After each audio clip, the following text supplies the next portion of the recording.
Nick is from Answering Legal, and they have a ton of ways that they can get help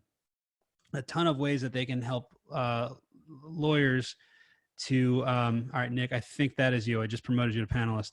Help basically handle your intake while you're not, actually in the office. And I am not able to add him on here. I don't understand what's going on here. I think we broke Zoom. Rejoining as a panelist. Oh, there we go. All right, we got him. There we go. All right. Can you hear me, Nick? We got it. I can hear you. Okay, cool. All right, well, let's get started here. So we're a couple minutes after, so I'm actually going to broadcast this in the Facebook group. So now anybody that has questions, we're going to do Q&A afterwards. And you can definitely go ahead and you can ask all of your questions in the chat. We'll go ahead and we'll knock out as many questions as we can. Nick, do you want to go ahead and introduce yourself and kind of tell everybody what your expertise is and kind of, what you're going to be talking about today? And I'm going to get this going in Facebook, and then we'll go ahead and get started. Absolutely. Yeah, thanks for having me. My name is Nick Worker. I actually run the marketing department for Answering Legal. We're a 24/7 answering service for attorneys. But my role is to really provide education to, not only our customers, but to any attorney out there who wants to learn how to grow their practice, perform better legal intake, kind of anything that can help them get customers, retain customers, and improve their overall processes. Cool.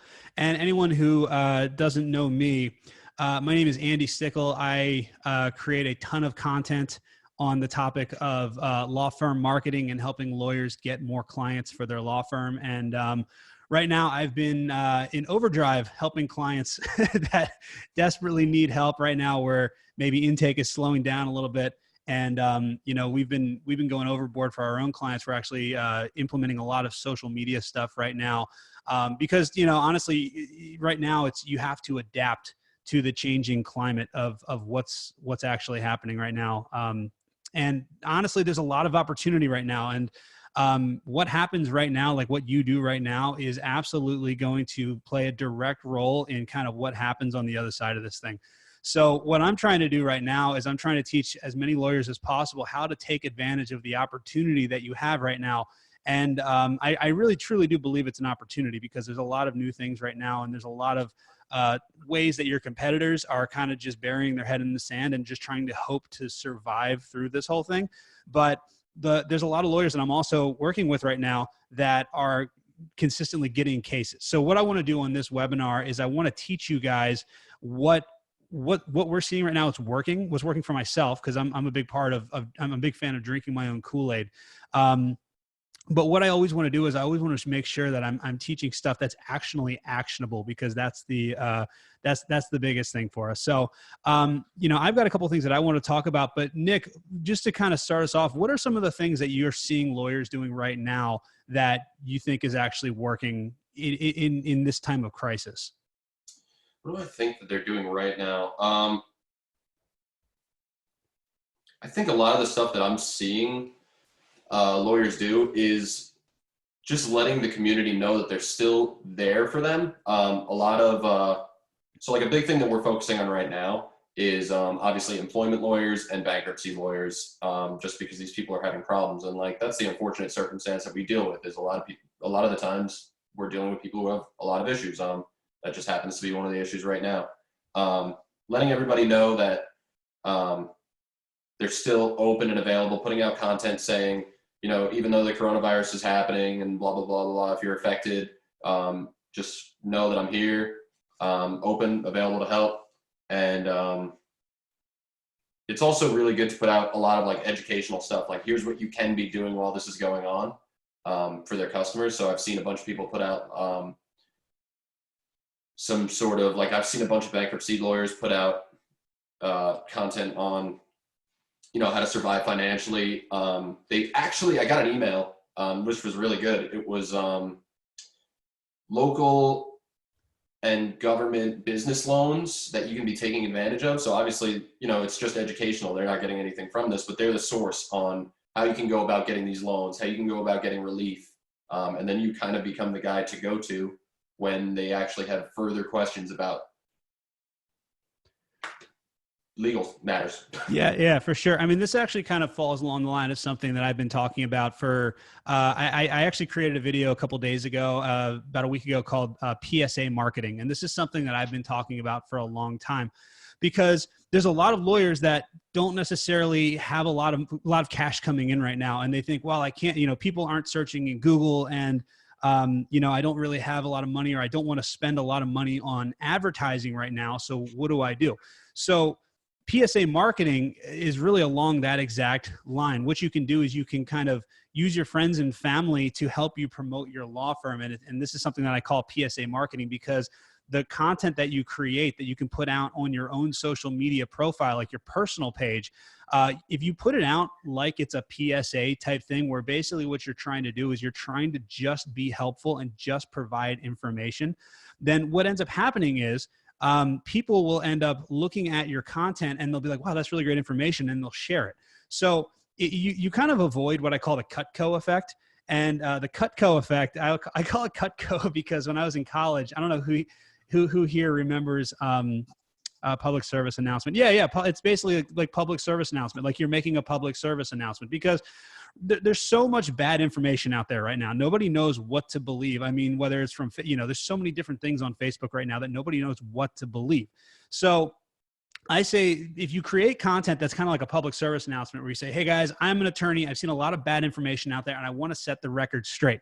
If you are going through it, if you have a child custody agreement, like for example, if you're a family law attorney, you say, if you have a child custody agreement, there's a lot of times these things depend on school schedules. Well, school's not in right now. So what do you do? Well, you can do, here's the truth about what can actually happen. And here are some of your options. And basically you give really good options, just like you are actually giving somebody, like somebody that was a consultation, or you can tell them you could do this, or you could do this, or you could do this, or you could do this. And, obviously, honestly, right now we're going to have to compromise because everything's crazy right now. And then what you can do is you can say, so if you know anybody that has a child custody issue going on right now, tag them in this video or share this so that they see it. And what'll end up happening, and then at the end of the video, like, don't say anything like, call me today for a free consultation. What you want to do is you want to talk to the camera like you're talking to a friend. And then what you can do is you can say at the end of the video that call to action should be something like, if you have any questions, just shoot me a direct message or give me a call. Here's my phone number. And Nick, you can talk about how you can handle the phone calls a little bit also. But if you just try to be helpful and try to provide really good information, because right now you have to remember, people are scared. That's the biggest thing that you have to remember right now, is people are scared and they don't know what to believe, because there's so much bad information out there. There's so much blatantly wrong information. And even what's on the news is wrong. I'm not going to get political, but I know even recently there was something going around where people were like, if you hold your breath for 10 seconds, you can tell if you have coronavirus. And they were reporting that, like, reporters were on the news reporting this, and it's total BS. It's not correct. You know what I mean? So if you can figure out okay, who are the people that I'm trying to serve? Who are my potential clients, right? And what are the exact problems that they have? What are the specific problems that they have right now? And literally take out a piece of paper and write every single problem that they have down. And then basically you can write down what you can say, what the misconception is, or maybe what the thing that they don't understand is. And then you can create a video, and literally, this is all you need, your phone. Just use your cell phone, record a quick 2 or 3 minute video, share it on your personal Facebook page.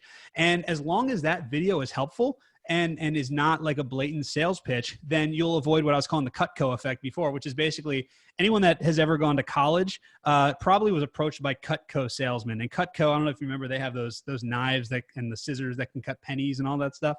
And basically with Cutco, I'm pretty sure that their business model is just finding people that are willing to go and try to buy a set of knives and then sell that set of knives to their next door neighbor and their aunt and uncle and maybe their parents, and then they just get out of the business.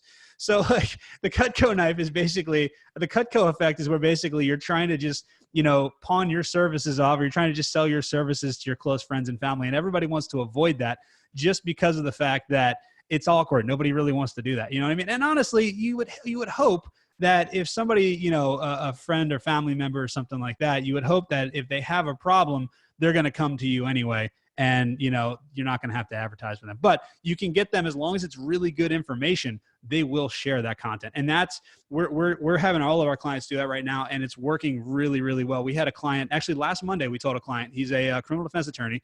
And he's actually one of our agency clients. I was like, listen, you need to, start recording these videos. I think he did like 3 or 4 videos, and he already got a client by Thursday. He'd already gotten a new client. And this is in an industry where people are like, yeah, nobody's driving, nobody's getting arrested or things like that, so it's definitely there. You just have to approach it in a different way. And all you have to do is provide value. That's the biggest thing you can do, is just provide as much value as possible, and people will find you. Do you have anything to add on that, Nick, like in terms of like what they can do?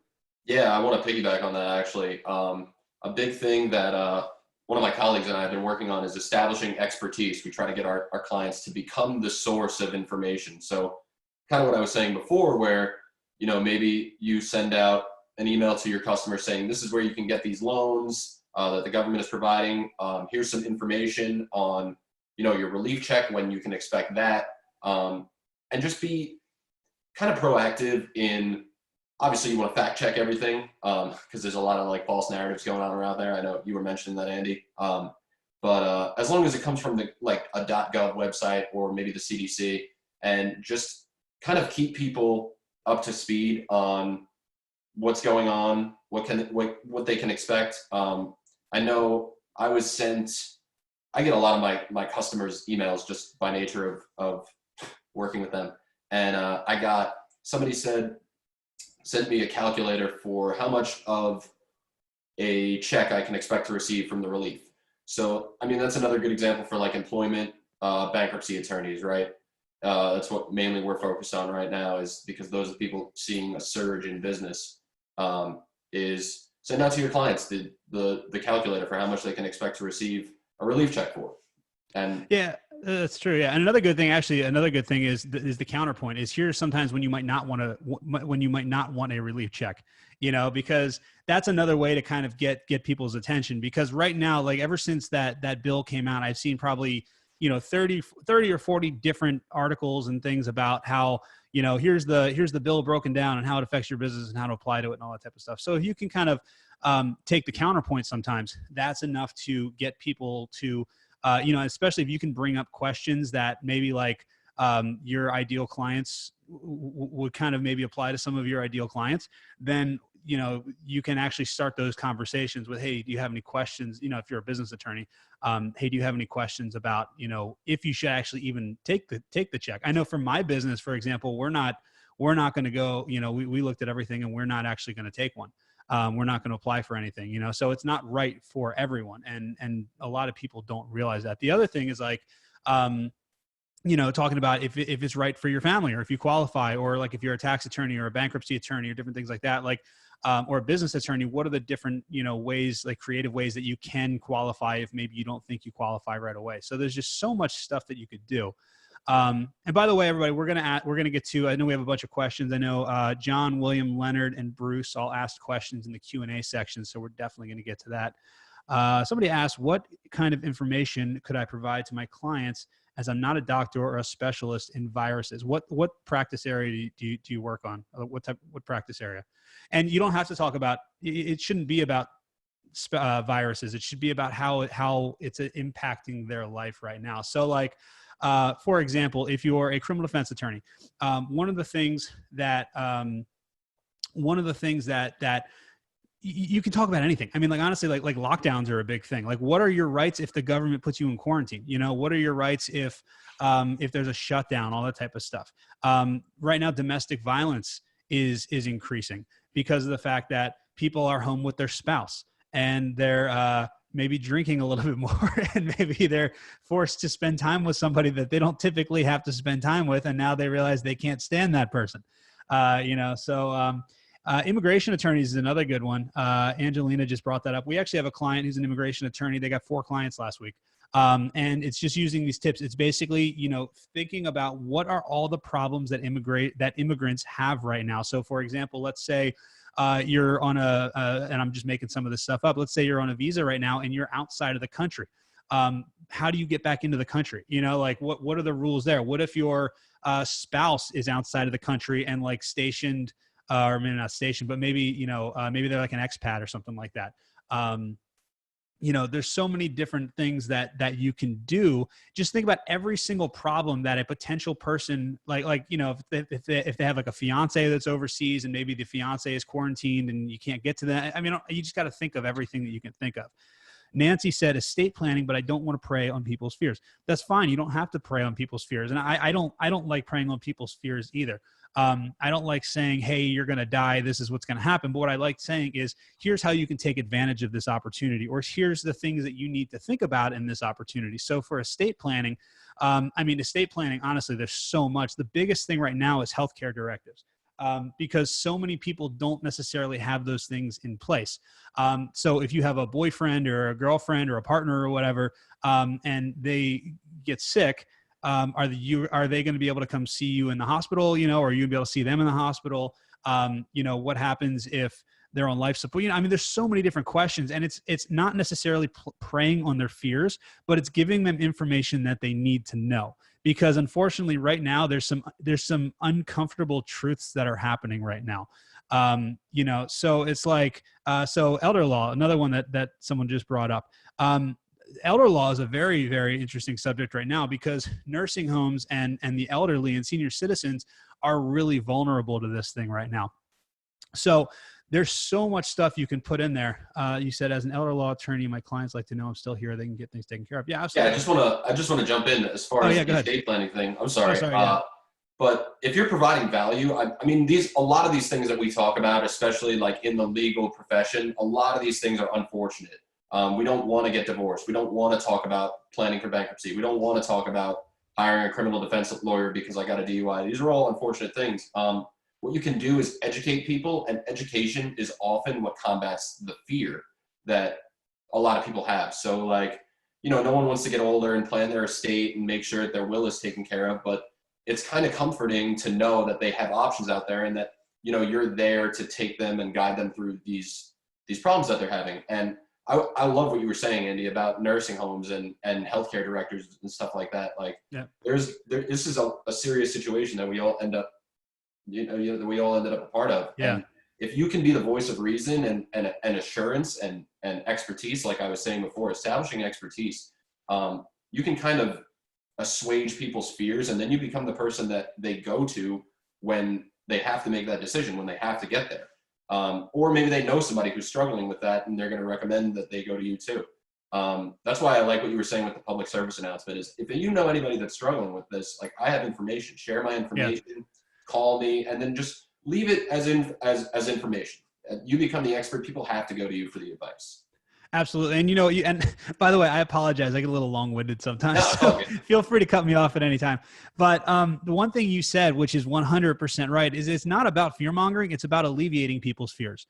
Because the reality is that, like I said, people are very scared. And the reason that they're scared is because, you know, people are scared of the unknown. They don't know what's going to happen. So the more information that you can give them, and the more credible information that you can give them, the more comforted they're gonna feel. And you have to remember that people, you know, when it comes down to marketing and sales and things like that, and getting back to why we're all here, people make decisions based on emotion, and then they justify later using logic.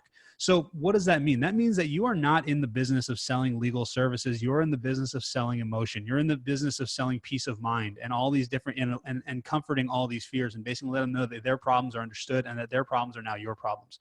So that's one of the biggest things that, you know, you have the opportunity right now, is you have the opportunity to calm people's fears. And when you can calm people's fears with good, solid information, then they're going to hang on to every word that you say, and they're going to want to see more from you.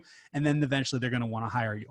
And that's what we're seeing. This has happened for several clients that we're working with right now. And it's crazy how well it works. And it's working, you know, in all industries. You know, I mean, even as a law firm marketer, there's a lot of lawyers that are not sure what to do right now. They're scared of the future. So basically, I can create content like this that gives you a definitive plan of what to do.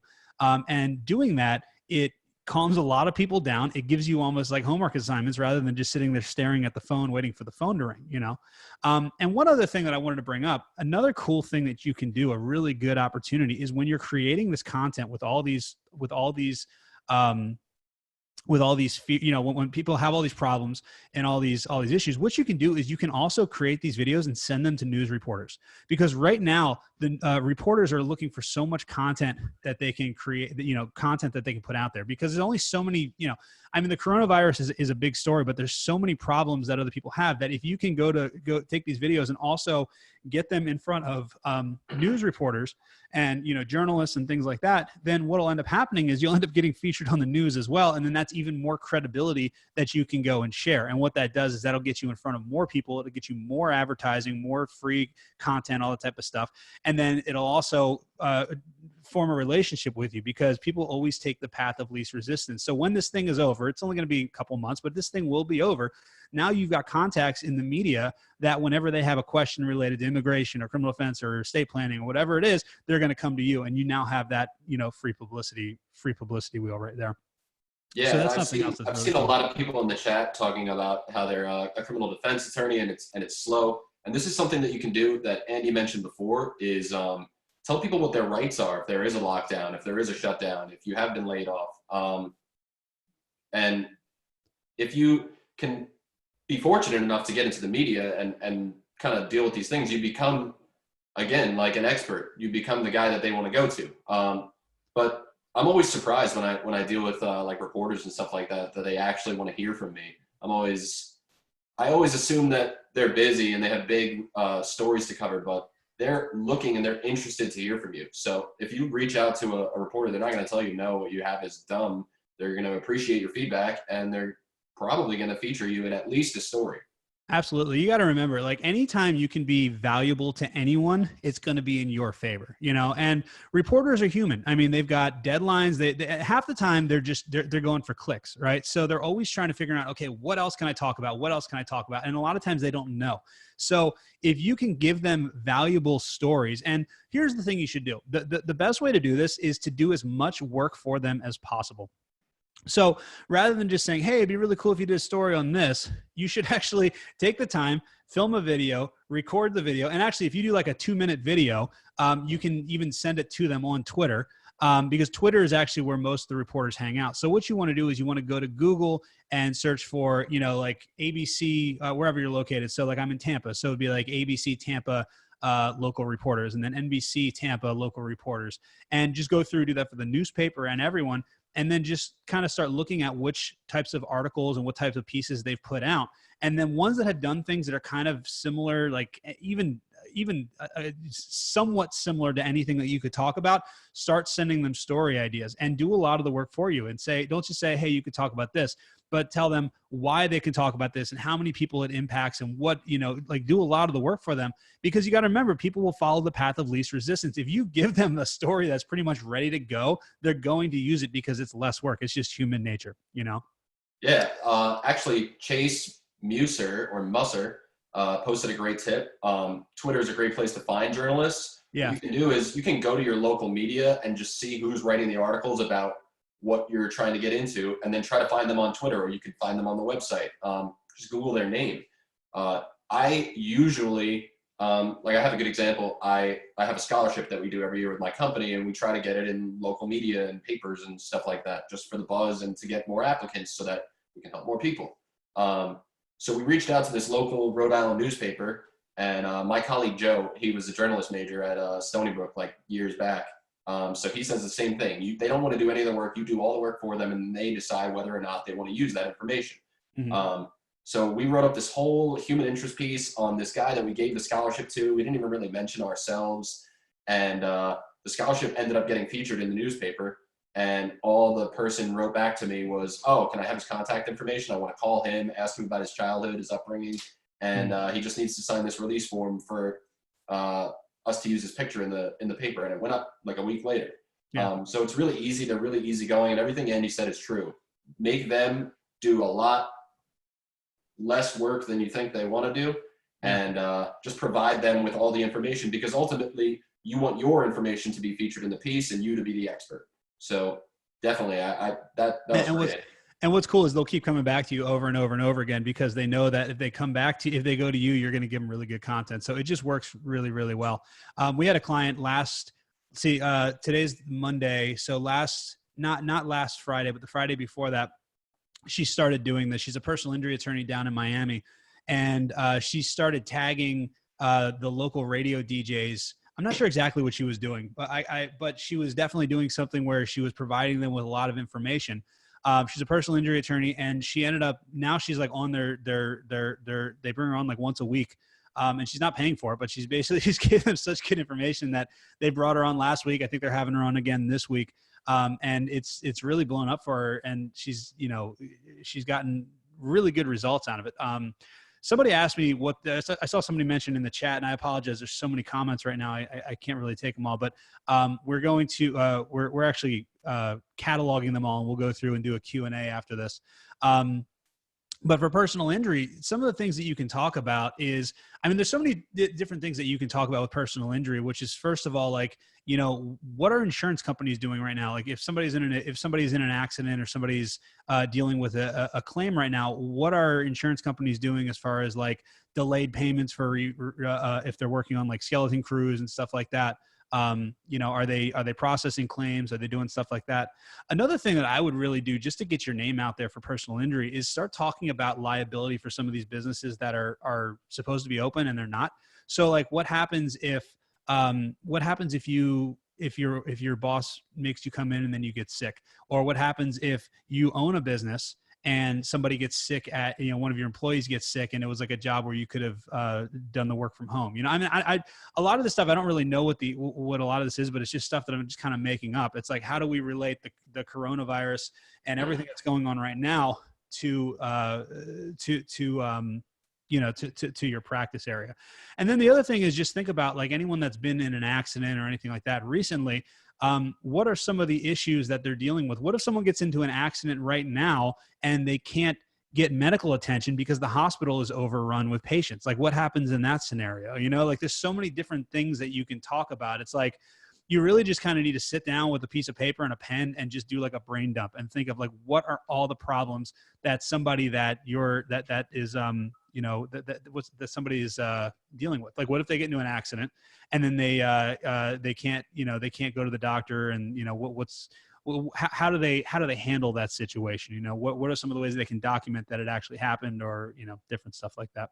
Yeah, and to go along with what you're saying, spreading information like that is not only good for now, but it's something that you can carry with you in future current events. Just because we're talking about the coronavirus right now doesn't mean that 6 months from now you can't take something that's going on publicly and spread information based on that. But what you were just saying, Andy, is I like that a lot, because personal injury attorneys and criminal attorneys are the ones that are coming to me the most and asking me, how do I get the phones to ring? Can I cancel my account because I don't need you to answer my phones? But courts are closed, and if you could be spreading information and giving out information on when you can expect your case to resume, or how to go about preparing for your case and what's going to happen, and just giving them the information to give them peace of mind, because a lot of what we're talking about is like the problems that are keeping your clients up at night, right? When I start anything new, or I try to give out some like helpful information, I try to think what keeps my clients up at night. And I sit down with a paper and a pen, and I don't even go through like analytics or keywords or anything like that. I just want to know the problem that I can help my customers solve. So think about, what's the problem that my customer is having right now that I can educate them on and be there for them while they're going through that problem, so that eventually I can be the solution to that problem. Yeah. Okay, cool. So Chris DiMatteo asked, and the only reason I'm going to Chris is because I just happened to see his question, but it kind of leads me into another thing I wanted to talk about. What are some good ways to increase Facebook followers other than sponsored posts and boosts? So that kind of brings me into another strategy that I've been using a lot right now, and that I think that a lot of lawyers can be using also. Now, for me, I don't necessarily worry about how many Facebook followers I have per se, because really Facebook followers don't really mean that much. If somebody likes your Facebook page, you don't get, like, your actual personal page, you don't get that much reach on. I think Facebook is actually increasing the reach again, but back, 2010, 2011, which I call the glory days of Facebook. That was back when, if you had like 1,000 people on your page, 20 to 30% would see every single every single post that you did. So right off the bat, you do a post, at least 200 to 300 people are seeing it. And then if it gets some likes and comments and engagement, then you're going to go up to 50, 60, maybe even 70%. So those were like the heydays of Facebook advertising, when you could actually use Facebook to advertise for free. And then Facebook went pay to play. And now it's like maybe 10%, 15%, something like that. But one thing that I do all the time is that I go into other Facebook groups and I'll just comment on things and I'll just provide value. So what you need to do is you need to join Facebook groups where your potential clients are going and where they're already having conversations. Perfect example.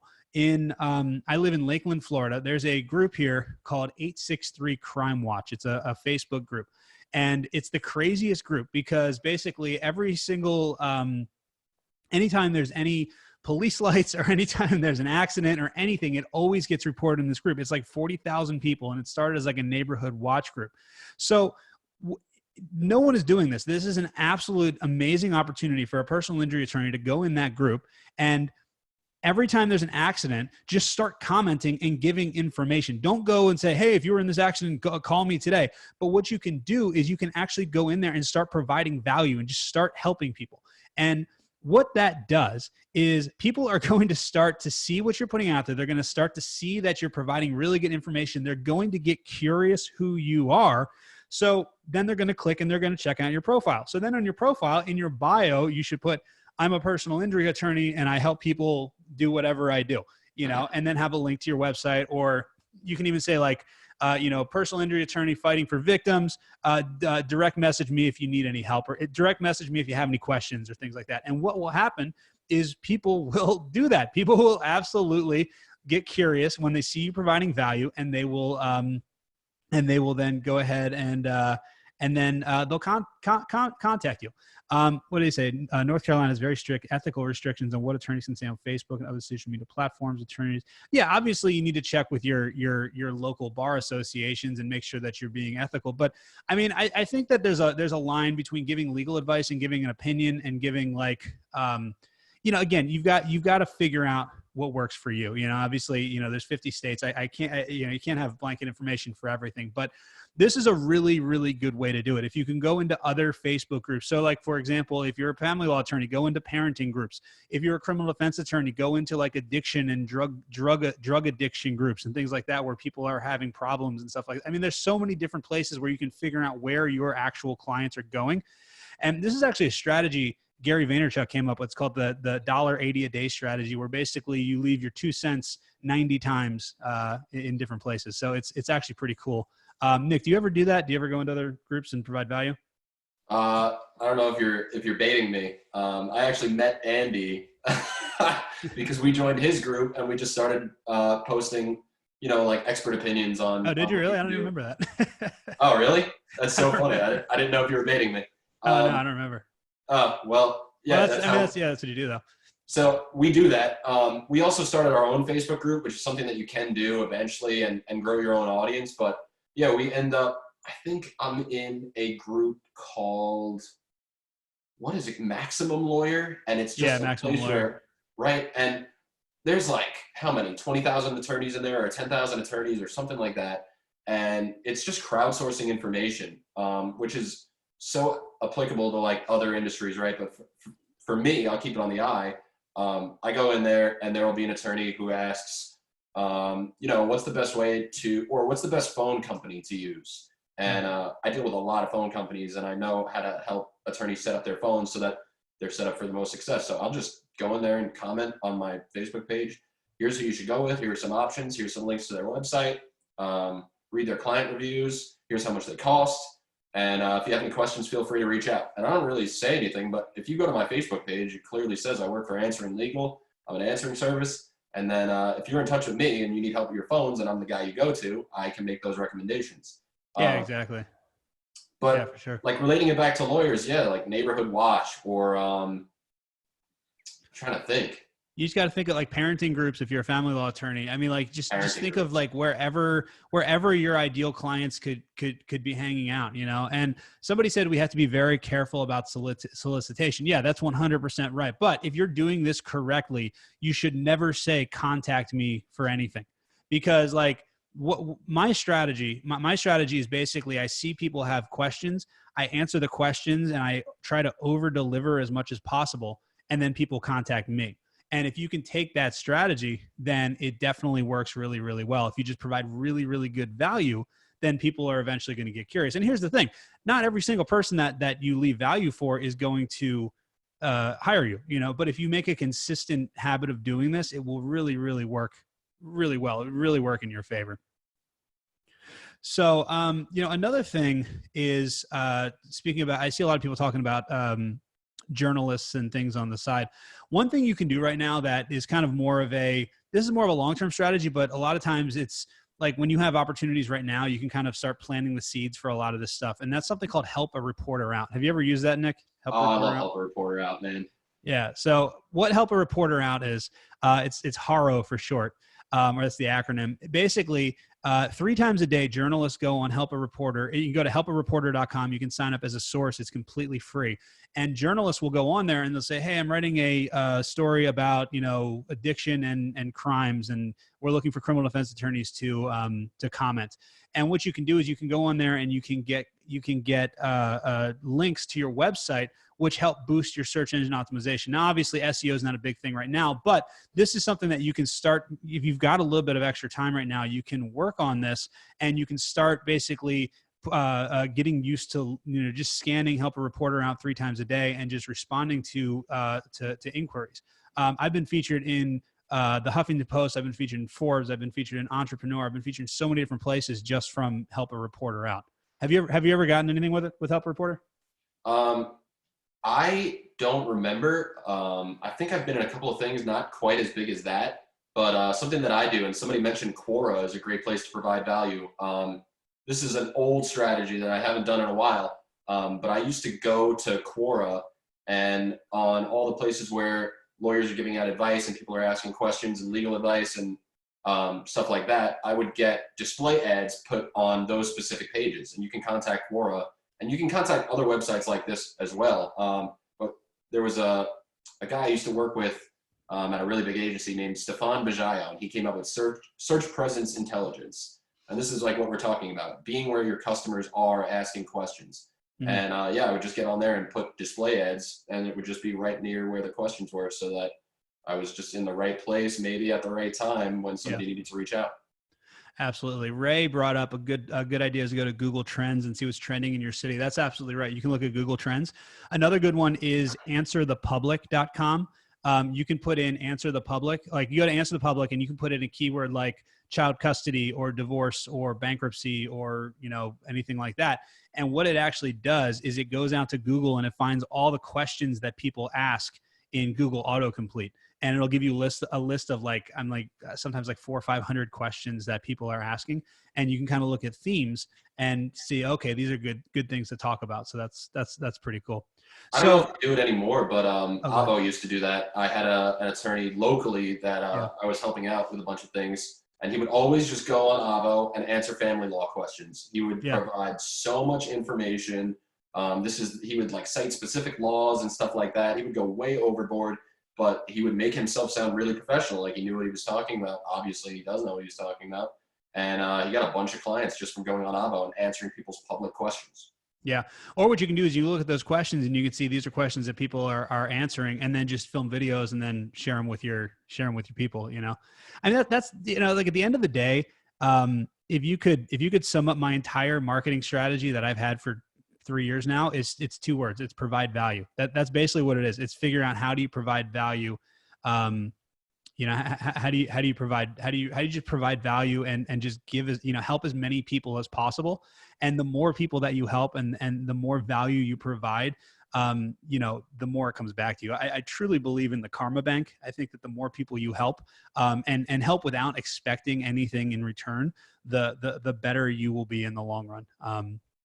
So I had a couple other ideas that I wanted to give out in terms of some things that you could do for marketing real quick. And then I want to jump into some Q&A. We got a ton of questions piling up, it looks like. So Nick, do you mind if I go through a couple of these ideas that I have? Did you have any other ideas that you wanted to go over, and then we can jump into Q&A? No, let's do what you had planned, and then we'll jump into Q&A. Okay, cool. All right. So I got a couple ideas for things that you can do right now that basically will either get you clients or will set you up and basically make the most of what you can do, most of your free time right now or free time.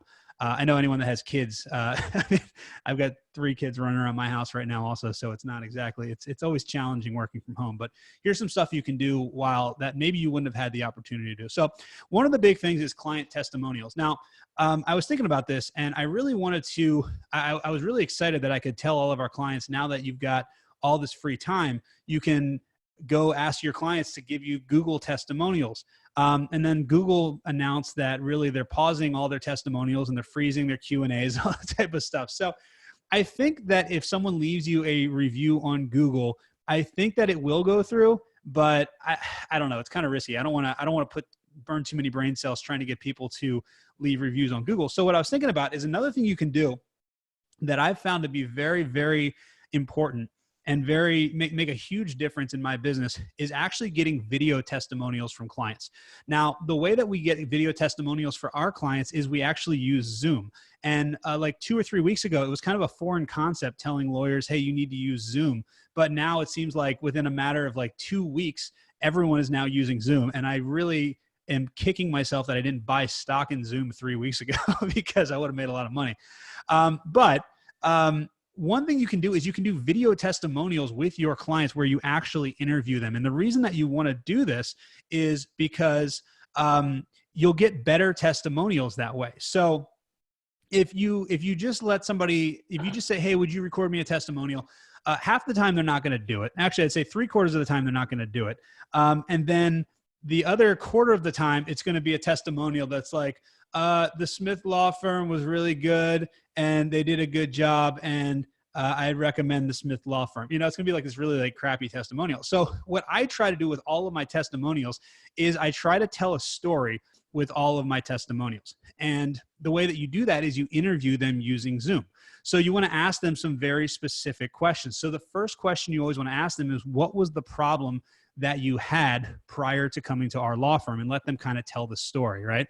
And then you want to ask them, why did you choose our law firm over all the other law firms available? Obviously there's a lot of law firms, and let them talk about that. And then you want to talk about what was the experience like with your law firm? Were there any employees or staff members that really made a big difference, right? And then they'll talk about your law firm. They'll say, oh yeah, this guy was really great and they did this and they went above and beyond and they returned all my phone calls and all that type of stuff. And then what you want to say is then you want to ask them, what was the result that we achieved for you? And they'll say, we won the case and we got this, and now I'm able to finally spend more time with my kids and all that type of stuff. And then you will say, now how is your life different? Or how is the thing that we got, how is the tangible thing that we got, how has that impacted your life? So now it's, we got the physical thing. So what's the intangible thing that now they gained? And if you actually follow those 5 questions and ask them and get them to interview them, then what you can do is you can actually send the video to a video editor, chop yourself out, and you'll have a really, really, really good testimonial, like a really good testimonial that actually tells the story about how they, what was number 3? Number 1 is, what made you, I can't remember what it was. We'll have to look at the replay. I'm on the spot. I think number 1 was, what made you choose our law firm? Oh, there we go. Okay, cool. Yeah. So basically if you do that, then you'll get really, really good testimonies. You can send it to a video editor. And if you needed a video editor, just let me know. We've got some really good video editors that we use, that I can just give you their contact information. So that's one thing that you can do that will make an impact, because better testimonials, there's a direct correlation with having good testimonials and making more money. There just is. It's just social proof. Okay. I want to piggyback on that for 1 second. Go ahead. I have an insider tip based on like user submitted content, right? That's kind of what we're talking about, is getting people to basically not only testimonial, but they're generating content for you. It's video content, and you're getting them to basically be a part of your website and part of your marketing materials. Mm-hmm. There's a really, really cool up and coming review site. I don't know if anybody's heard of them yet. They're called Clutch. It's clutch.co. And they're still in the early stages, so not everybody has reviews yet. I've never even heard of it. Never heard of it? No. You gotta get on there. That's my number 1 recommendation. All right, I'll check that out. I was approached by them like a year ago, And they've done a big push in my industry, right? The call center industry. And now there's people who have like 20, 30 reviews, but that's nothing compared to Google. I have like 200 something Google reviews. And they're these really in-depth interviews that are third-party verified. So you go on there and you kind of got to coordinate with your clients beforehand and let them know that this is going to happen. Because what you do is you submit their information. I think it's when they became a customer, the scope of the project, what you help them achieve, their name, things of that sort, right? And what happens is somebody from Clutch reaches out to that customer and performs this really in-depth interview about your company. So this way it doesn't look like you kind of coerce them into giving you this interview. And not saying that that's what you're doing, Andy, but it's third-party verified. It's Clutch, yeah. It could always be an actor on the other side. And they rank for a lot of stuff like SEO wise, and it's given us a big boost, and we're having a lot of fun working with them. Let me type it in the thing. Clutch. Yeah, put that in there. Yeah. And yeah, I've never even heard of it. That's cool. I got to check that out. Up and coming, big tip. Cool. Secret, insider info. Awesome. All right. So my next tip of things you can do right now to improve your law firm. One actually is check back on old leads. That's something that, what I've found when I look at all of the marketing that I do for myself is that I would say out of all the people that contact me, only maybe 1 or 2% actually will hire us on the first go. And there's a lot of lawyers that, the lawyers that we run their social media campaigns for, especially we see this because we're involved with their direct direct marketing. Very few people ever will contact you on the will contact you and then hire you on the first time. A lot of times you have to follow up with people, and there's a lot of gold in those hills if you go back and touch base with people and follow up with leads that didn't end up hiring you. And this actually, I learned this when I was in college. I used to transfer people's VHS tapes over to DVD. And it's funny, what I would do is I'd go out and I'd put those yard signs up and I'd handwrite transfer your VHS tapes to DVD and my phone number. And I would get like ridiculous amounts of phone calls. And I remember the first 2 weeks, I just got a ridiculous amount of phone calls. The phone kept ringing. I was like, and they're like, oh my God, I've been looking for this. This is amazing. I'm going to go home. I've got an entire box of VHS tapes sitting in my attic, and I'm going to go home and I'm going to call you back and we're going to do this. I'm going to finally get this done. And then I would never hear from them again. And I was getting so frustrated because like the first 2 days I was so excited because I got so many phone calls and nobody ever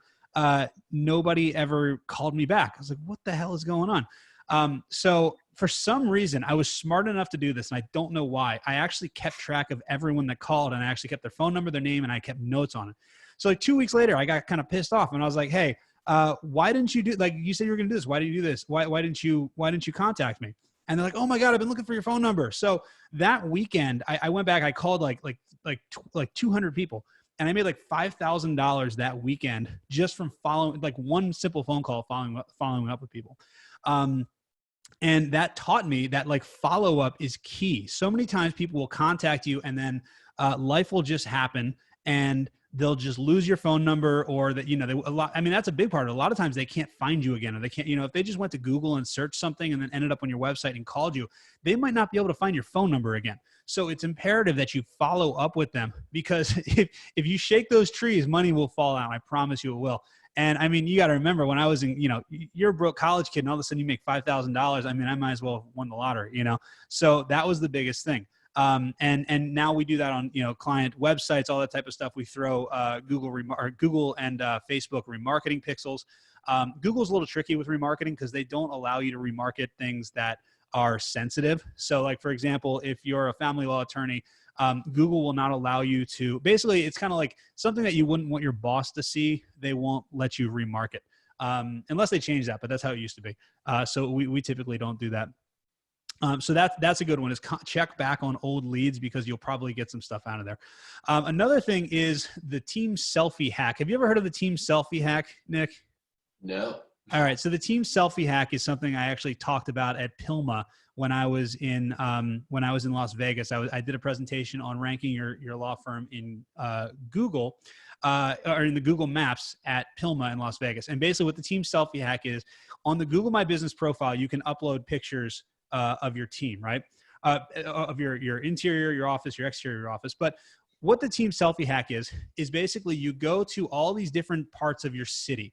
And what you're trying to do is you're trying to expand the radius and expand how relevant you are to your entire city. And the way you do that is by getting the latitude and longitude of all these different locations around your city on your Google My Business profile. So how do you do that without being spammy? Well, what you do is you take selfies using your cell phone. I don't know if you know this, but when you take a picture with your cell phone, it actually stores the latitude and longitude data of where that picture was taken on your phone. Did you know that they do that? Yeah, yeah. So if you basically go to all these different landmarks around your city and have team members take pictures, take selfies, and then upload it to your Google My Business profile, then it's relevant because you can say, oh, here's Jen from accounting at the Lincoln Memorial, like in all these different things. So now you're getting the latitude and longitude of all these locations from all over the city on your Google My Business profile. But the problem is that you have to go around and actually take these pictures. Well, if you want to do this and you want kind of a simple way, then what you do is you get your staff to take pictures of themselves at their houses. And now at least you're getting multiple locations. You're getting the latitude and longitude of multiple locations that you can then upload to the team section of your Google My Business profile. And that will help you rank better. It's not the silver bullet, but it's definitely, it's like one of those, it's another thing another box you can check, and it works like we do it for our clients, and it works really well. That's on our intake meeting for all of our clients. We every single time we get a new SEO client, we always give them, we call it a selfie scavenger hunt. And we say, okay, here's 20 locations. You need to go take selfies and send us, with your cell phone and send us pictures there. Well, so those are a couple things you can do right now. My team and I will be definitely implementing that. Yeah, it's huge. Yeah, it's definitely good. Okay, cool. So let me see. PSA marketing, news reporters, client testimonials over Zoom, check back on leads, Haro, team selfie hack, and $1.80 a day strategy. So those are the biggest things that I wanted to talk about today. Did you have anything else before we go to Q&A? Yeah, I wanted to talk about remarketing. Just like what you were saying, when you reach back out to old leads, I know it's going to sound like a sales pitch, but it's really not, because I don't really care if you call me or not. But you have to make sure that someone, or you have a process set up that someone is answering your phone from your firm, or at the very least, you have a really professional voicemail greeting. I know a lot of lawyers who will put their cell phone number, contact me anytime, and they don't answer it, and it goes to their voicemail, and it's really kind of a turnoff. I always recommend them at the very least, do a professional, hi, you've reached Mike Smith, so-and-so, sorry if your name is Mike Smith and you're in the chat, that was a random name. You've reached my law office. I'll get back to you as soon as possible. Please leave your name and number. But I gotta say, the reason that doesn't work is because not a lot of people leave messages. I'm sure you had this when you were doing your video conversion, Andy, and I'm sure you get it a lot now, is not a lot of people leave voicemail anymore. They're looking for urgent answers. So when you do remarket and you get those people reaching out, it's important to have somebody talk to them. That's why what I do is my call center answers 24 hours a day for attorneys. And what that allows you to do is advertise that you're 24/7. But just my main thing is have a process set up by which someone from your office is always answering the phone. So during the day, obviously you might have a secretary, but at night you should be forwarding, at least on a schedule. Say you have one or two, members. The name of my company is Answering Legal. But make sure that, after hours you forward your calls to your cell phone, and you're at least trying to pick them up, or you forward your calls to your assistant or another attorney, and you take turns. My grandma actually is I'm not going to say her age, but she still works at a law office, and she forwards her calls to her cell phone. She's just the office manager. And at night, she talks to all these clients at night. And I'm like, that's perfect. Cool. I don't have to sell you anything. But hold on a second. You don't give your grandma a free subscription to Answering Legal. Come on. I'm not gonna force it on her. I'm just kidding. That's 110% right. Is you've got to have is first of all, your phone should never go to voicemail. You definitely make sure that either you really should have a real person answering the phone. You want to hear a ninja way to get people to leave messages? Sure. On your voicemail. Okay. So, First of all, I'm going to preface this by saying people should never hear your voicemail. So this is only when the stars align and for whatever reason the answering service can't pick up or whatever, and they actually hear your voicemail. What you need to do is you need to say, hi, this is attorney John Smith. I'm not able to take your call right now, but it is extremely important to me. Leave me a message and I will return your call within 15 minutes. Or, leave me your name and your phone number and I will return your call within 15 minutes. Now, the reason that happens, or the reason that works, is because you got to remember, like most of the time when someone's calling a lawyer, it's an emergency situation. It's almost like calling 911. So if let's pretend your toilet is overflowing, right? Are you going to pick up the phone and then get a plumber's voicemail and then just leave them a message, be like, yeah, my toilet's overflowing, call me back whenever you can, and then hang up and then just sit there? No, you're going to hang up and you're going to call the next plumber, So it's the same type of thing. So now, this doesn't work 100% of the time, but it works a lot more because basically you're actually giving them an expectation of a time frame of when they're going to get a call back. So they're much more likely to leave a voicemail, and they're much more likely to kind of pause that attorney search for a couple minutes to actually give you a chance to call them back. Now, I understand that most of the time you will not be able to call them back within 15 minutes, but at least you have their contact information and you can apologize profusely, and there's a chance at getting the business, rather than if they just hang up and they're gone forever and you're never going to hear them again. And by the way, yes, there will be a recording available. I've seen a couple people ask that in the chat. We'll make this recording available to everybody. So, but yeah, no, that's great advice. Definitely making sure to have the phones answered. And answering legal is a great solution for that. So, yeah. And by the way, if you guys need any help with any, if you guys want to chat with my team about, any assistance with social media or anything like that, you can always book a call with us at call.andrewstickel.com. So anyway, that is my pitch for the day. Now we're going to jump into Q&A. So Chase, have you kind of been monitoring the Q&A? You can kind of just feed us questions. Yeah, definitely. Let me pull it up here. So here's a good question from Jennifer. We're an estate planning firm. We have a very good closing percentage when we meet clients face-to-face, but now with remote working, we do all our consultation over the phone, and clients just ask for price and lead. Do you have a good technique to close clients over the phone? Yeah, so what you need to do is you really need to focus on, sorry, my phone's going crazy here. I'm breaking my own rule. You need to focus on asking questions. And I actually have a really good script for this. Let me see if I can pull it up real quick and I'll go through. This is basically how to sell anything to anyone. It's basically, it's really asking a lot of questions. So what you want to try to do when you get anyone on the phone is you want to basically just ask them lots of questions, and you want to figure out kind of what they're doing. So there's basically different phases of what they're actually trying to do. And I wish I have, Chase, do we have a video, the sales presentation I did for the summit? Do you remember that a couple months ago? With the law firm marketing hacks, or the No, the summit that I did for the law firm. It was back in December for Moshe's summit. Do you remember that? I'm not sure, but I can check. Okay, gotcha. All right. So basically what you need to do though, is you need to, when you're asking them questions like, I guess the question comes down to, how do you instill some urgency? What you need to do is you basically need to ask them questions. And then when they say, okay, I need to think about it. So you say, okay, the price is, $3,000 to do this. And then they say, I need to think about it.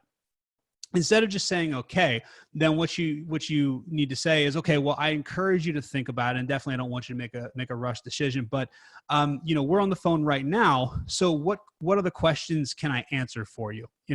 And what'll end up happening is they'll usually come back with more objections, because really, you got to remember, every objection is based on uncertainty. It's based on uncertainty about you or uncertainty about them.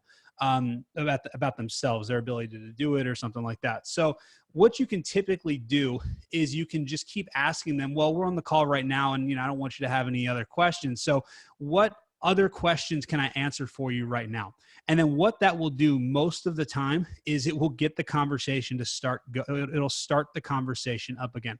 It's really a weird tactic, but it works really, really well. So that would be my first suggestion in terms of that, is just kind of keep the conversation going. What do you think about that? And also, I have a video. If you email me, Andy@socialfirestarter.com, I've got an entire video and a script that you can use that I'll send to you. That it's basically how to sell anything to anyone. It's like a half an hour presentation I did that goes in much better detail than that.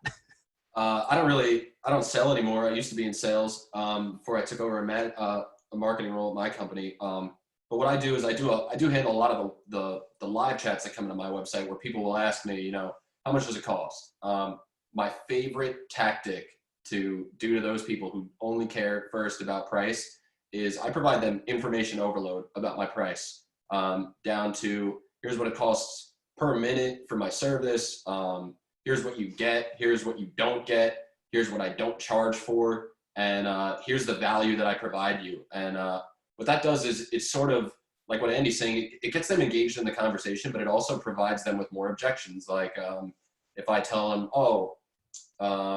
you pay X amount for my service, but that comes with, full bilingual answering 24 hours a day, customizable, and you can forward to me whatever or however you want. And, I don't charge for any of that. And they'll say, oh, well, you said you're fully bilingual. Are you bilingual in Spanish? And I'll say, yeah. And then, it kind of keeps the conversation going. Like you said, the goal is to get them asking questions and to keep them engaged. Like what you're saying, how to sell anything to anybody. But I find that the more information I provide, the more questions people have, the more I can help them, and the more that they're apt towards saying, you know what, I'll do your free trial. I'll just go with you. That sounds good. Yeah, the biggest thing is just keep them talking, and just keep asking them questions to get them to continue talking. The other thing, another side of it is basically, and this is before you're even on the call with them, is that when you provide a lot of value up front, then you're kind of decommoditizing yourself and you're separating yourself from the other attorneys, and you're really getting rid of all of those, getting rid of the tire kickers anyway, because people want to hire you, not just any immigration attorney, or estate planning attorney. So hopefully that helps. And then send me an email. I'll send you that presentation. It'll do a little bit better job than I just did. Right. Ready for another one? Yeah, go ahead. All right. So William had a question about the reviews. You mentioned getting more reviews. And criminal defense matters are very personal, intimate, usually embarrassing. How do you get a client to talk about the reason they came to you without revealing that? Well, one thing you can do is you can position it so you can't see their face. That could be one way to do it. We actually have a client who somehow, I don't know how they did, but they did it with the lighting. I mean, I'm sure you could play with the lighting so that you can't see, those crime shows where they have the person that it's dark. Just have them in a dark room and you can answer that way. That would probably be the best way to do it, just to hide their face. I also do, I do a lot of written interviews, and I turn them into case studies, but you can just make it so that they just answer your questions anonymously and written. And you can always do what Andy's saying, and you can turn it into a blog post as well and share it so that people can read it instead of hear it, and keep everybody's information anonymous. But if anybody's willing to share, definitely take advantage of that. But obviously you want to keep people's personal information that they want to keep personal away from the internet. Yeah, absolutely. And actually, I don't know why I was just thinking video, but yeah, you can, honestly, if you can send people those questions over email, and you can ask them to leave a Google review for you also. And a lot of people, criminal defense is a tricky one because, obviously no one wants to go on and thank their criminal defense lawyer for getting those, pesky, sexual harassment charges dropped from their personal page. So what you can even do is have them create a different Gmail account, and then, do it from there. But you'll get a better testimonial if you those questions that I listed before, if you send them those questions, you'll get a much better testimonial. Awesome. And are there any companies that provide free or inexpensive chat services to incorporate on your website? My company does. I think we're $50 a month or $100 a month for unlimited chats. I can't remember. But we do. And then there's other chat services out there that are much more expensive than we are.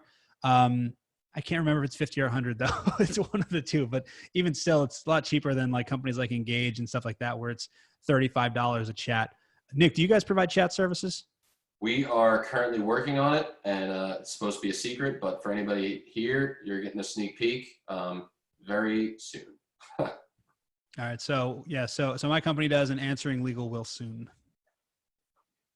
All right. What about Google ad campaigns? Some people say it's a good time to run PPC campaigns when everyone's at home. Others say it's a bad time because of other things going on. What are your thoughts on that? You want to take this one? Yeah. So I do a lot of Google ads, and I do a lot of spending, and I just want to say to everybody out there and commiserate that we have to spend so much on legal terms. They're inflated. So what I have done is I have dialed my ads back, but I have not at all paused any of my campaigns. And the reason being is that even though Google Ads seems so instantaneous, it actually is constantly learning. And if you just pause your ads, it sort of takes you out of the running. And I do want to share an insider tip that the minimum spend in Google Ads for them to like concurrently run your campaigns constantly is $1,000. So if you're spending less than $1,000 in Google Ads and you're wondering why your ads aren't constantly running, or there's a gap, or when you go to look for yourself, you're not there, it's because you're not hitting their $1,000 threshold. That was kind of like a lull announcement. But is that per day, or per week, or per month, or just lifetime? It's $1,000 per month. So if you're not meeting the $1,000 per month threshold, I forget what actually happens, but there's a weird like gap in the concurrency of your ads. And I just don't want to take myself out of Google learning about my customers and my click-through rate. And to me and my company, $1,000 a month, especially we're still getting leads from it. So if your Google ads are working for you and you're not having any trouble with it, I would definitely encourage you, if you have to lower your spend, definitely continue meeting that $1,000 threshold. But I'm sure Andy provides some great value to his attorney customers, and you should definitely retain his services. So we've got a couple clients, actually specifically one DWI attorney in New Jersey, who the problem that we're having right now is that he's just not spending. There's not enough search volume for him to hit his spend, which is challenging. But we're not turning anything off because he's not spending. If no one's searching, then he's not spending pretty much, so it's like we're leaving it on. But the thing that is crazy to me is a lot of times lawyers, they hit tough times, or really anyone. I mean, this is human nature. This isn't just lawyers, but basically things start getting tough and then they can't, get business. So then they cut their marketing. But the problem is that the marketing and the advertising is the one thing that's bringing the clients in. So it's kind of like, how do you expect to bring in the clients if you're not doing the marketing? Now, the exception is if you're going to, you can pay for your marketing with your time or your money.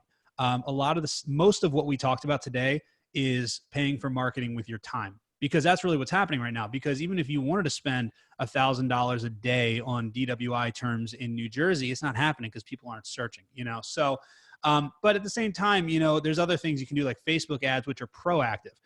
All these types of videos that we talked about, you could boost them. I don't like boosting, but it's the easiest way for most people that are not tech savvy to get more reach. Is you could take these videos that solve problems and you could boost them, or if you know a little bit of Facebook ads, you can run through Ads Manager and reach a little bit more people, But I don't think that I would cut. I mean, we're not cutting ads for anybody. It's just they're not spending as much because the search volume isn't there. But look, if people are searching for it, then it means that they're looking for the services. So I wouldn't cut anything because it means they're looking for the services. Yeah, and my impressions are only down like 10 to 15%. So it's really not that decrease that. Excuse me. It hasn't decreased that much for me anyway. I don't know if that speaks for everybody, but again, Google is constantly learning. So if you pause your ads, it sort of takes you out of their running for placement. And when you come back, their algorithm to get that snowball effect. Yeah. And somebody said Google doesn't care about false clicks because they make too much money. Would you agree? I don't know that they don't care about them. I just think that they can't really do much about them. I always tell our clients, look, you gotta figure a third at least of your ads are your ad spend is wasted. That's what I think anyway. Maybe, and I think it's different for different verticals. But one issue is that marketers will see that, especially in like personal injury attorneys where it's notoriously expensive, they see, okay, these are the guys that are willing to spend $200 a click. So I'm going to click on their ad, then I'm going to call them and I'm going to try to sell them marketing services. So that happens a lot. It's pretty funny. Hey, so, all right, you had mentioned people looking for Facebook groups to join and then provide value in those Facebook groups. What about for personal injury or criminal defense? Where should they look? What should they look for? Yeah. So what I always tell people is don't focus on the specific type of case. So don't focus on a specific type of like crime, for example, or a specific type of injury. Focus on a specific type of person. And that is how you can figure out like, okay, who's my ideal client and what is it that they want? Like that's so much of like this game is figuring out like, who is my ideal client and what do they want? What are they trying? What do they want? What are they afraid of? What do they want to avoid at all costs? All that type of stuff. And that's, and then basically using that information that really should shape all of your marketing moving forward. I mean, like, for example, I literally do that exact same thing. I don't know if anybody knows this, but I have a book. It's called How to Get More Law Firm Clients Without Losing Time and Money or Getting Screwed by a Marketing Company. So it's literally, I figured out lawyers want more clients and they want to avoid losing time. They want to avoid losing money. And so many lawyers out there have a story or many stories about getting screwed by a marketing company. So I literally just made that my title, and that's the message that I use with everything. So when you think about the client and you think about him as kind of like a real person, and I always think I don't like when people say, oh, find your avatar and what TV shows do they watch and all that type of stuff. That's a little extreme, but if you can at least figure out a basic demographic, and then you can figure out like, and honestly, it can be like, so for example, if you're targeting, like, I always talk about parents of teen drivers. That's always a really good one. So then you can go into parenting groups and you can, if you're if you're a personal injury attorney, you can go into motorcycle riders groups, like bikers groups and different things like that. And just anywhere that you can think about where your ideal clients are hanging out and just provide value. Now, where you're going to get in trouble and where you have to be very careful is don't just go in and start spamming the group. You've got to actually provide value. That's the most important thing, is just provide value. Just don't do sales pitches. Don't do anything like that. That's kind of my thought. You just have to think about where are they hanging out, Yeah, and also align it with your own interests. I mean, because that's sort of how you have an in, right? So I know a bunch of attorneys that they do what you say, but they are motorcycle riders. So they'll go into these biker groups and be like, hey, like, here's my retro Harley Davidson, or here's my old Indian, or here's my brand new Yamaha or my Suzuki or whatever. And they participate in these groups, and then they let it be known that, like, oh, if you're ever like in trouble, you should call me, or if you get road rash or this or that, or if somebody ran you off the road. But that could be for like even like hobbyists who drive old cars. Like maybe you're just really into old cars and you just get into the group that way and you're dealing with car accidents that way. But for personal injury, there's a ton of stuff where you could spin it and align it with your own interests. Yeah. And just make sure you set your personal profile up as that, I call it a profile funnel. And if you look at mine, just go to my profile, Andy Stickel, and you'll see on my description, it's just, I help lawyers get more clients, or I help law firms get more clients, or something like that. How about jail mail? Jail mail, you should do lumpy mailers. Put a green army man in there and send it with all of your stuff. That way, the hardest part is getting it open. So if you have something lumpy in there, I dare them not to open it. All right, Chase, what's up next? Yeah, any advice for new law firms looking to try out Facebook advertising and how to stand out amongst the rest of the companies on Facebook? Okay. I have to say, a lot of the people that I speak to, and this is going to sound a little unfortunate, a lot of the people that I deal with will try to handle it by themselves and have a bad experience and then quit. Which is why I'm so fortunate to have partnered with Andy and his company, because there's a lot of people out there who are willing to provide you with expertise and services, just like the same way I wouldn't try to go represent myself in court. You shouldn't try to represent yourself on Facebook. And you can start out, there's small packages, I'm sure, and you can just get your feet wet and try out a bunch of different things, or they can just give you some really good advice. But my suggestion is always do not go it alone. Don't try to figure out things by yourself, and don't try to reinvent the wheel. That's my number one thing. When I first got into marketing, I didn't know what I was doing, so I just asked people a bunch of stuff on what to do. They gave me a lot of stuff to do, and that filled up like a year of my time. but you definitely need somebody who has done it before and knows what they're talking about. Do not try to do it by yourself, because you might be the 1% to figure it out, or you might not be. Yeah. So I agree with that. The other thing is, with your ads, try to provide value. I know this is a shocking revelation from everything else I said today, but try to provide value. So like, if you look at, I mean, if you're a lawyer, you probably see my Facebook ads, and I've got one ad that works really well, which is where I'm banging a gavel in front of the camera. I don't know if you've seen that one, probably. But then I've got a ton of other ads that provide a lot of value, that actually say like, hey, lawyers, if you're spending too much, or if you're getting beat by big spenders in your market, here's how to compete with them. And I actually give really good advice. And then I say, if you want to learn more about this, then click this link and, watch this training and book a phone call with my office, all that type of stuff.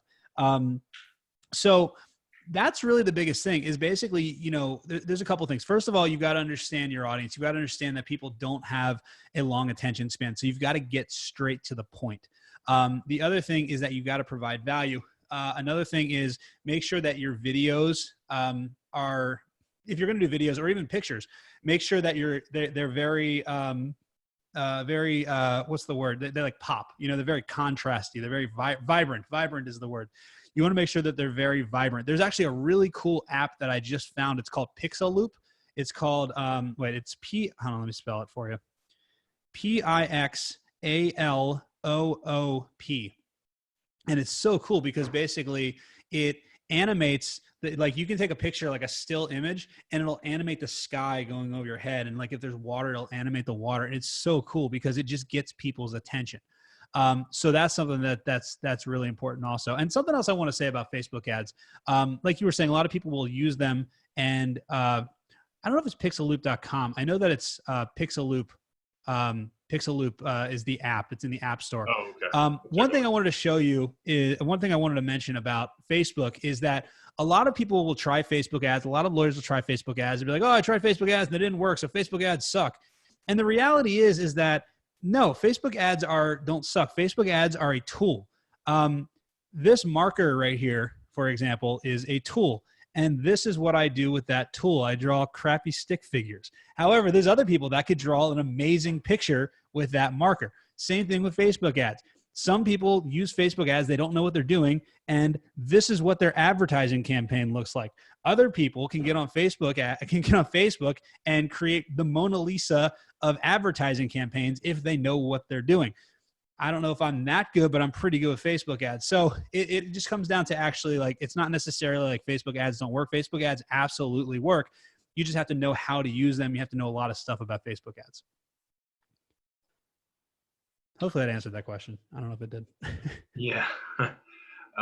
Let's see. How can we as attorneys shake people out of their false sense of security that they can't have any legal problems due to the pandemic? You just have to bring up problems that they didn't know they had. So like, for example, healthcare directives is a really good one right now, right? So you could say, like, people might not realize that, I mean, I don't know all the legalities, but like, if you're not married, for example, and your boyfriend ends up having to go into the hospital, there's probably going to be a lot of scenarios where you're not even going to be able to see them, or, or make decisions on their behalf if they want you to. So really what it kind of comes down to, it's calling out the problem and then offering the solution. Because there's a lot of people that are probably not even problem aware, like you said, if they have like a false sense of security. So it's creating value, it's asking a question. So like, when you do your Facebook post, the first line should ask a very direct question. So like, in that, it would be like, if your boyfriend, or if you're unmarried, say if you're unmarried partner, I don't know how you exactly would say it, but basically, if your boyfriend or girlfriend went into the hospital, would you be allowed to see them? You might be surprised by the answer. Something like that is your first line to really kind of make somebody that sees that say, go, wait a second, I thought, it kind of makes them think, it makes them problem aware, and then you can offer the solution in the video. Awesome. Would it be helpful to offer free consultation if you call me approach to the PSA type of ad on Facebook or post on Facebook? Yes. So, but you don't want to call it a consultation. Like the word consultation should be erased from your brain for the rest of your life. What you should do is you should say, if you have any questions, send me a message, comment below, or give me a call and I'll point you in the right direction. And if I can't help you, then I'll find somebody that can. It's the exact same thing as a consultation, but one sounds like a sales pitch and the other sounds like you're genuinely trying to help. Yeah, we always say like hop on a call. Like let's just talk about this. Yeah, consultation sounds like very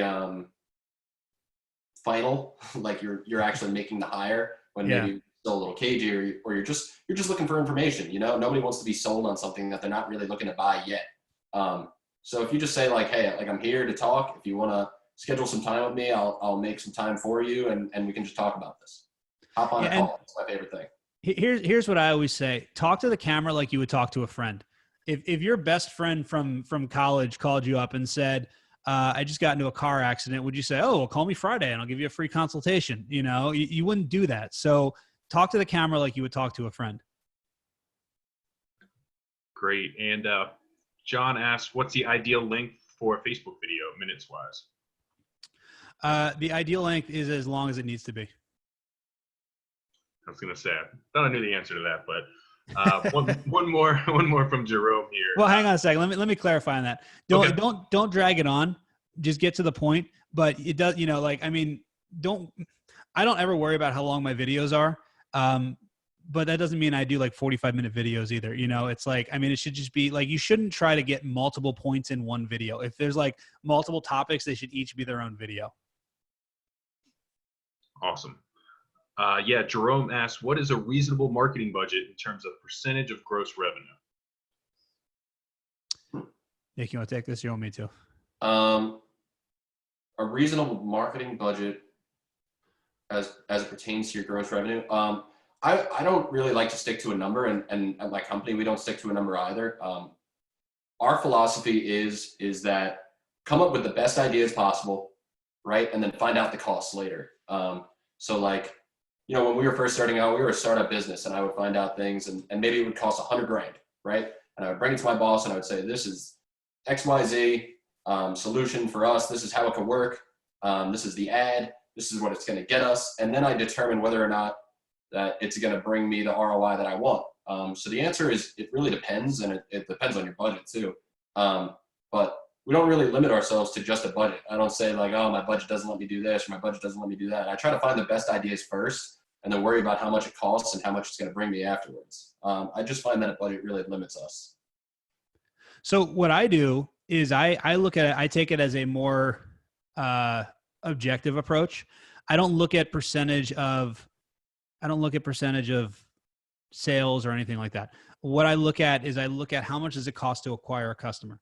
Because if it costs you $100 to acquire a customer and each customer is worth $5,000 for you, then you know you can spend a lot of money. You know, so it's like, and those are really simple numbers. But like what I do for my business, for example, is I break it down. So my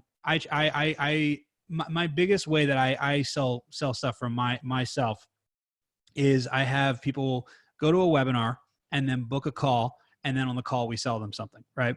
So what I first look at is, okay, what is the cost to get them into a webinar? And then I look at, okay, what is the cost to book them on a call? And then you know, what percentage of calls will actually turn into sales? And then once you have that information, then you can actually assign a budget, because once you can make it profitable, then you really don't have a marketing budget. Like at the end of the day, whoever can spend the most to acquire a customer will always win. So what you have to do is you just have to figure out what is your, you know, you've got to know your numbers. That's why it's so cheesy when they say know your numbers. Like a lot of this stuff, know your numbers, like all that stuff. I always feel like it's very cheesy, but it's super important, because if you know that it costs you, you know, if you know that basically your profit on you know, let's say you're an estate planning attorney and you charge $5,000 for an estate plan, but it's costing you $6,000 to acquire a customer, that's a major problem. But you know, if every lead costs you, I don't know, let's say every consultation costs you $50 and you guys close 25% of your consultations. Well, now you know that, you know, as long as you're getting consultations, then you're going to be making money, you can scale up. So I feel like I'm doing a terrible job of explaining this, but basically the gist is if you know if you know all of your numbers, then you don't really have an advertising budget. My company, like I've never actually looked at percentage of revenue compared to my marketing budget, because if your marketing actually works and you actually are paying attention to your numbers, then you can then you really don't have a marketing budget because you should be profitable. So if you want to start small, start with small tests, and I wouldn't do it as a percentage of your budget, because if you're just beginning, the budget might be a bigger percentage or it might be a smaller percentage, just depending on how far along your law firm is. But like Nick said, you might need to spend $1,000 on Google. I always say, you got to spend at least $30 to $50 a day to test Facebook ads out. So if you're a firm with, one client a month, that might be a significant portion of your budget compared to a firm that's getting, 20 or 30 clients a month through referrals. That's not a significant portion of your budget, so that's how I look at it. I always pay attention to what's the cost per, every step of the, what's the cost of every step of the equation. What's the cost per lead? What's the cost per consultation? What's the cost per sale?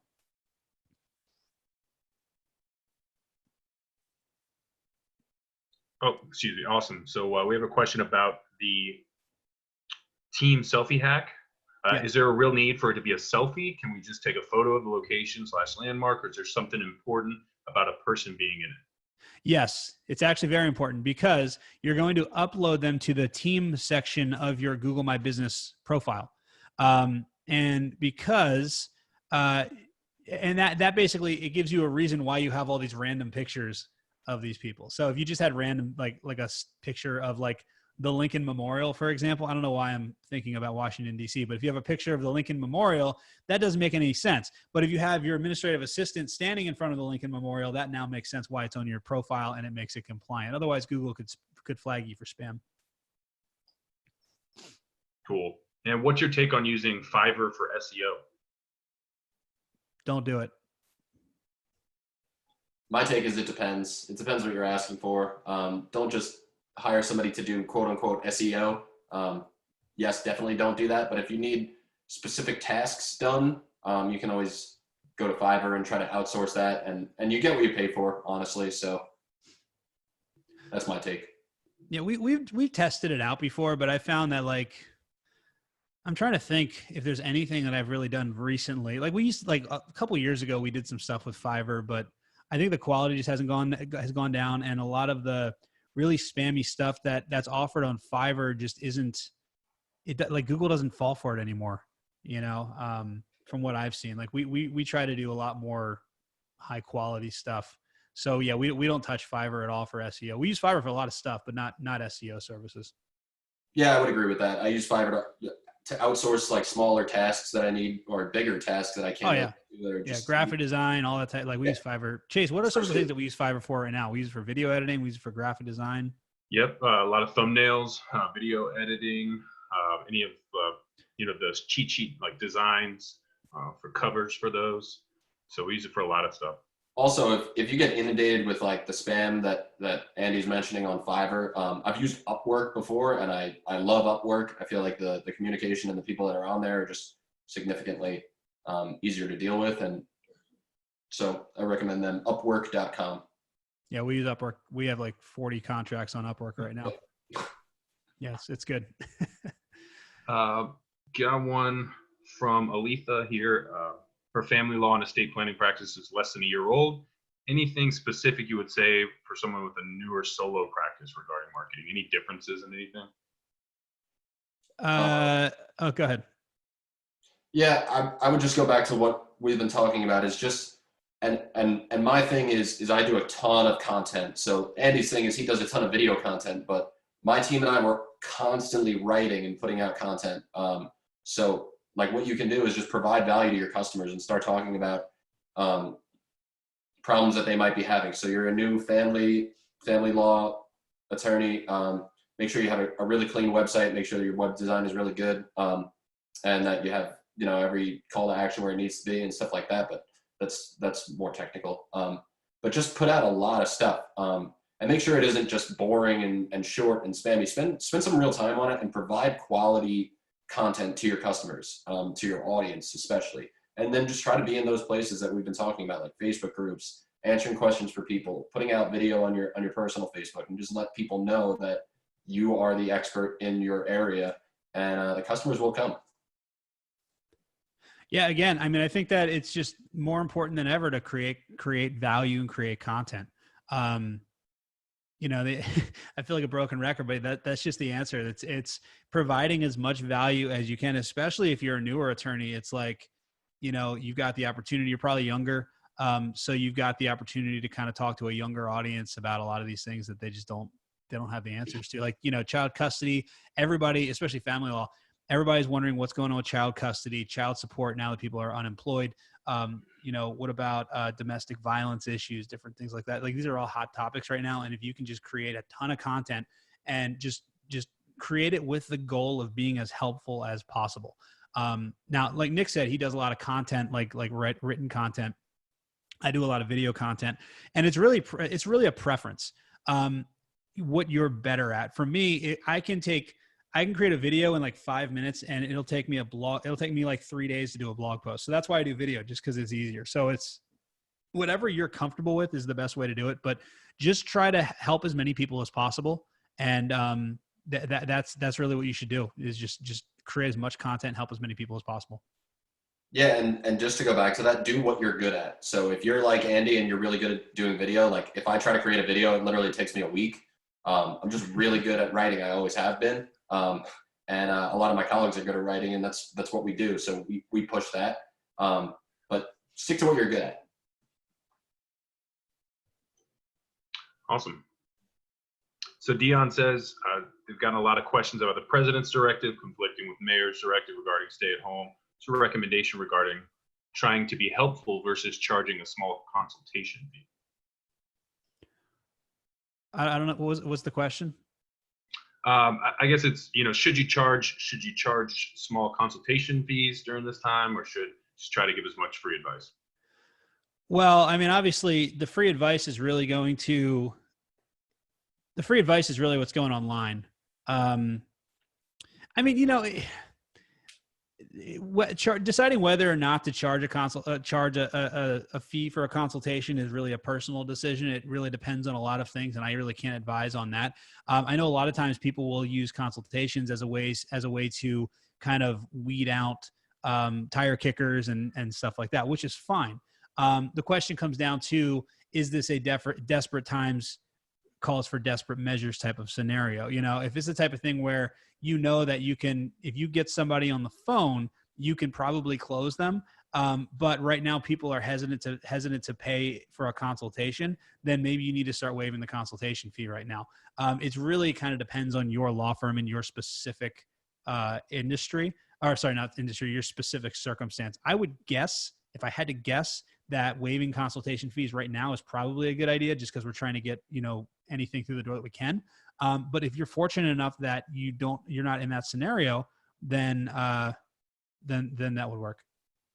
Yeah, I agree. I think that a consultation fee is a little prohibitive. So if you're trying to get rid of the tire kickers, definitely a fee might help you do that.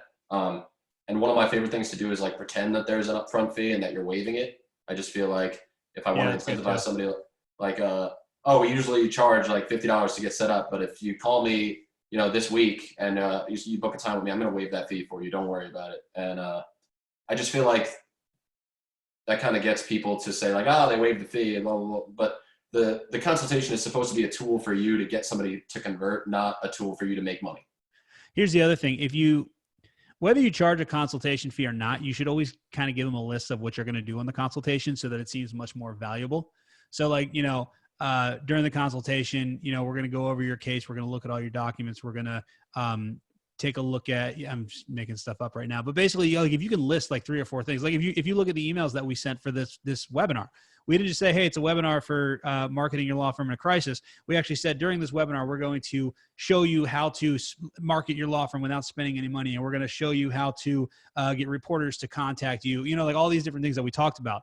And it's, you know, it's all marketing. That's the whole thing, is that you got to show that's going to be a lot of value. And especially if you show them that they're going to do all this and it's free, that's great. Now, if you're going to charge for it, you definitely have to have that, because you got to show them what they're actually going to get, that it's not just a sales pitch, but you're actually going to go through, give them a custom plan, do all that type of stuff, or whatever the circumstance actually is that you're going to do for them. Yeah, I just see Natalia. She commented, I've always had a better retainer success if and when I charge a full consultation fee.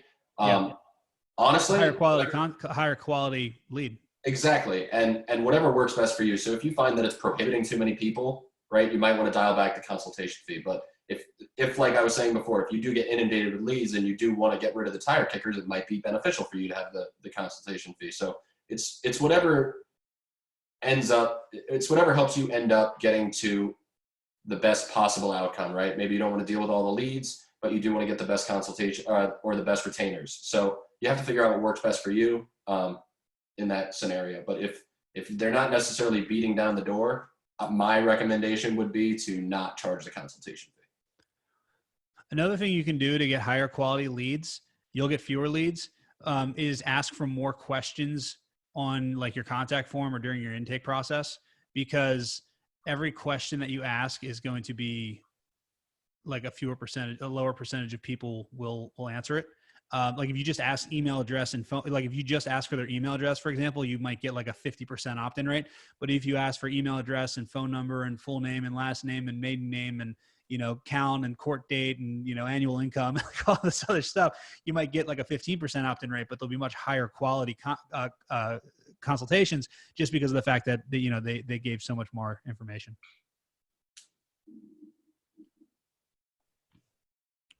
Go ahead, Chase. Yeah. So for a quick follow-up on the team selfie hack, if your team is small, can you just have multiple pictures of you? Yeah, I mean, honestly, you could do that yourself. This is just basically like if people are sitting home bored anyway. At least if your team is like scattered across an area, yeah, you could do that. I mean, honestly, like if you want, go get in your car and drive around and just take pictures different places. That's something you could do also. And just like pull up on a map, like go to Google Maps and like look and see, like go to Google Maps and search like, Boston, right?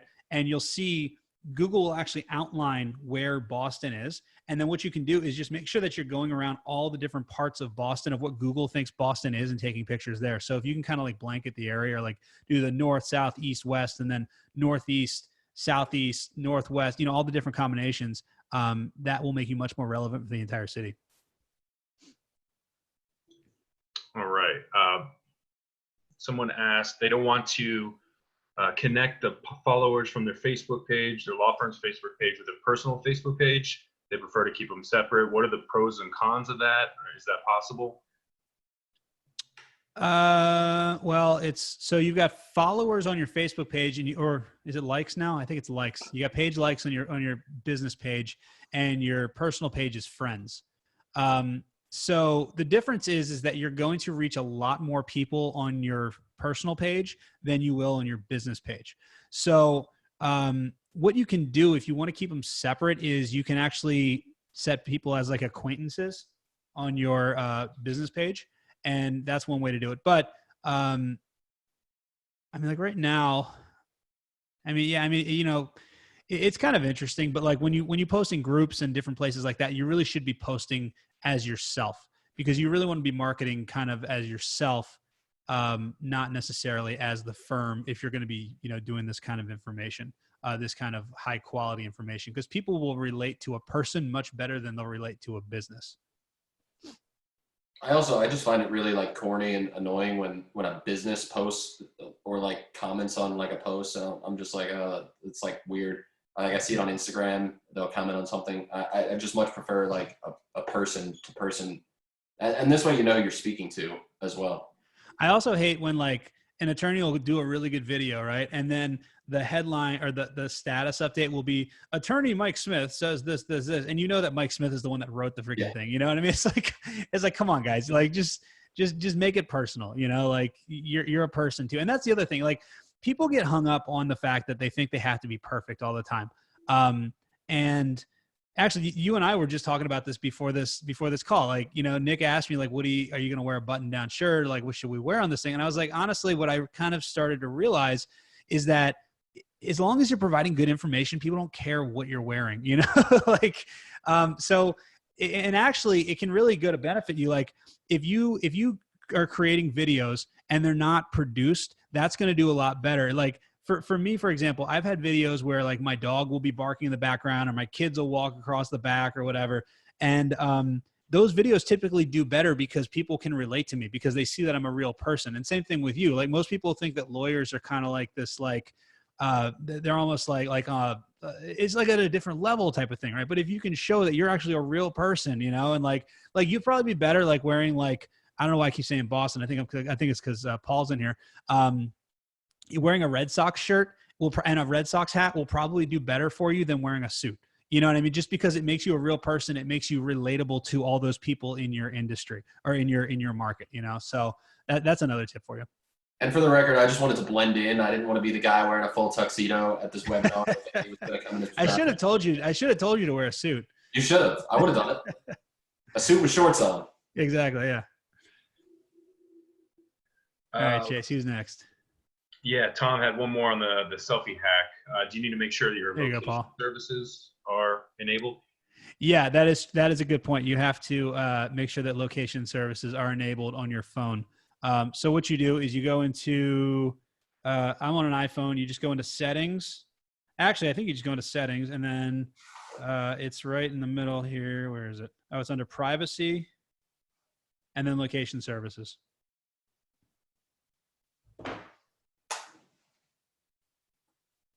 Awesome. And then once you have a good video and you post it on Facebook, do you separately go to YouTube, LinkedIn, etc., post a video in each website, or is there a way to link them? You can use Buffer, and that will post them to all of them. But I think that YouTube you can't use. What was the question? Was it how to post everywhere? Yeah. Basically, once you have a good Facebook video, how do you post it? What's the best way to post it? Actually, Chase, do you want to answer that? You post more than I do other places. Yeah, well, we use Buffer to post on a lot of Facebook, schedule posts on Facebook. YouTube, you can schedule when you want to have it released, but you do have to manually upload it on YouTube. So that's the only thing. But then with Buffer, you can connect Facebook and LinkedIn and Instagram and everything. And then we had one person say that you had mentioned something about Google reviews being removed. Is that possible? I mean, how easy is that? Yeah, well, are they asking how to remove Google reviews, or that Google has removed, or that Google has stopped allowing people to leave reviews right now? Yeah, I believe it's the stopped. Okay. Yeah. So basically Google is kind of scaling back their team right now. So what they're doing is they're not approving they're not, what they say is they're not approving reviews right now and responses to reviews. Now, theoretically, if somebody leaves you a review, it's basically just stuck in pending right now and will eventually get approved. Hopefully that's the case. But I have not, I'm hesitant to tell lawyers, go get a ton of Google reviews, because it'd be a great time to do it right now. Everybody's sitting home. But I'm hesitant to tell a lot of people to do that because I don't want to end up giving bad advice and having you guys do a lot of effort. So yeah, what they're doing is they're just not approving anything right now. Cool. And Joe asked if I want to focus on Facebook group marketing method, along with inviting your own Facebook friends to a group. What's the best method of promoting and inviting people to a legal-based Facebook group?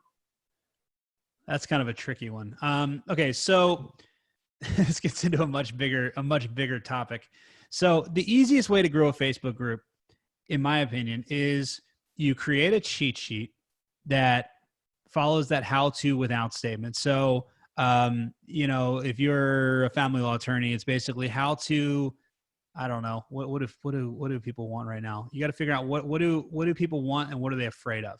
So how to get as much time with your kids during a pandemic, even if you're afraid of socially separate. I don't know exactly. You got to think of what it is. Like, okay, so a good one is like, how to survive the pandemic without losing your house, even if you don't have the money, even if you lose your job. That's a horrible title. I don't know why I can't think of anything right now, but basically what you do is you run Facebook ads to that cheat sheet with the solution to the problem that they have. And then they download the cheat sheet. You require an email address for them to get for them to download the cheat sheet. Once they enter the email address on the thank you page, it says, "Thank you. Your cheat sheet has been emailed to you. Your next step is to join the Facebook group." And then there's a big button that says join the Facebook group. And because you got to remember, people are silently begging to be led. So if you tell them, like, don't ask them to join the Facebook group, say your next step is to join the Facebook group. And what we're actually going to do also is we're testing this out right now with some clients where we're actually doing an automatic redirect that basically says, "Thank you. Your cheat sheet has been emailed to you. Your next step is to join the Facebook group. Please do not close this window while you're redirected." And it takes them right to the Facebook group. But that's one of the best ways to do it. And then once you have the Facebook group, what you want to do is you want to make sure there's a lot of engagement in the Facebook group. So ask a lot of questions, post a lot of videos or a lot of pictures and things like that. And when there's more engagement, then people will join the group. The other thing is the name of the group is very important. Don't make it the car accident group. Make it the parents of teen drivers group. It's got to be like, make it kind of like self-identifiable if you can. Awesome. You got anything, Nick? Yeah. I don't quite go as far as inviting people, but whenever I do speak to customers, like at the end of a conversation that I'll have with a new customer where they'll express certain needs or certain things that they want some feedback on that I don't necessarily know, but I know that my group can help them, is I just tell them to go join my group, or I'll say, like, I'll send you an invite to my group and I get them to do it that way. But the engagement thing is so important. I find that as a moderator, it's just really important to ask people questions rather than just post my own BS in my group and try to get feedback on it. It's more like I kind of start a conversation and then I let the conversation live a life of its own, not just try to be the conversation itself, if that makes sense. Yeah, and you can do like stuff like I've been doing stuff recently just to get engagement because I'm really trying to boost the engagement in the lawyer marketing Facebook group. Like I even posted yesterday, I posted something about Tiger King, which is like a huge topic right now. And I think I posted like something like Carol definitely killed her husband or something. Anybody that watched Tiger King knows what I'm talking about.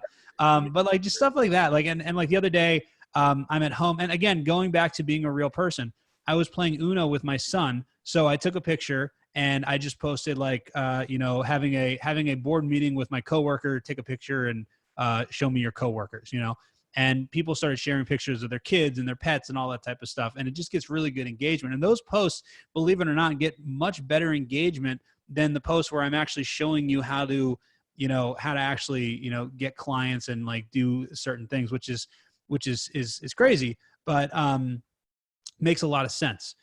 So I try to do both. I'm trying much harder to really focus on the engagement. And my point is, when you have engagement, Facebook's going to suggest the group to more people. And then when it suggests it to more people, that's when you're going to get, that's when it's going to grow organically. We have a client right now who, actually we've got a couple clients right now.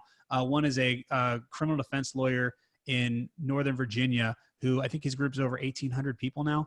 And it's all because he's posting or engaging stuff. We got another one, an immigration attorney in Los Angeles, who his group is growing like crazy just because he's posting a lot of engaging stuff and people are asking questions. Yeah, and another thing that Andy talks about a lot is giving people a reason to join. Not just telling them that, hey, join my group, but say, here's what you'll get when you join. I'll give you daily tips on this, or the benefit of why they should join. Yeah, you've always got to show the benefit. You've always got to think, what's in it for me from the perspective of the user.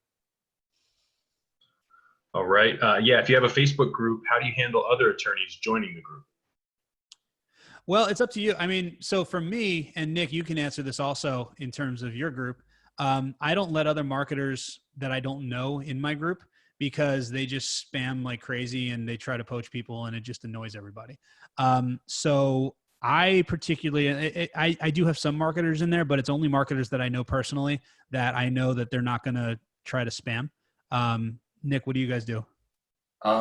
So we do kind of the same thing, but we just have a policy that you can't share ads about yourself. You can post content if it's on your own website.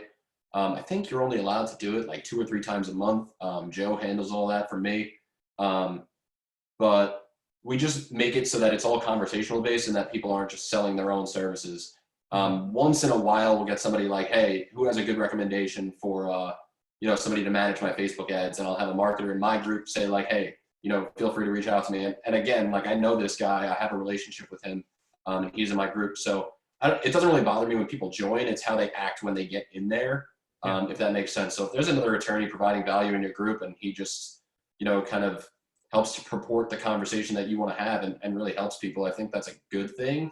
But if he is poaching your clients, I don't know. I would kick him out. Yeah.